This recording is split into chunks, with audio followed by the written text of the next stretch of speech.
প্রচুর বৃষ্টি হচ্ছে। আপনাদের সেখানে হচ্ছে কিনা বলবেন। খাগড়াছড়ি ডিস্ট্রিক্টে প্রচুর বৃষ্টি হচ্ছে। আমি আপনাদেরকে দেখাচ্ছি। এই যে দেখুন প্রচুর বৃষ্টি হচ্ছে। এই যে আজকে প্রথম বৃষ্টি হচ্ছে আমাদের এখানে। দেখুন ব্যাগে পুরো ভিজে যাচ্ছে গাইস। ক্যামেরাটা স্পট হয়ে গেছে। এই যে দেখুন প্রচুর শিলাবৃষ্টি হচ্ছে।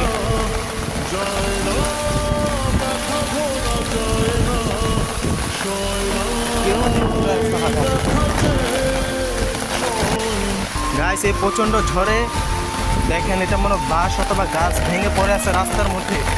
দেখুন গাইস আপনারা দেখতে থাকুন। আমাদের এখানে প্রচুর বৃষ্টি হচ্ছে। এই যে প্রচুর বৃষ্টি হচ্ছে আজকে বিকাল থেকে, আপনার 4টা থেকে বৃষ্টি শুরু হয়েছে। এই যে পুরা রাস্তা ব্লক মেরে দিয়েছে এই বাঁশ। দেখুন গাইস এই কেউ নেই, শুধু আমি একা। পুরোটা ব্লক মেরে দিয়েছে। এখান থেকে শুধু এইটুকু রাস্তা শুধু।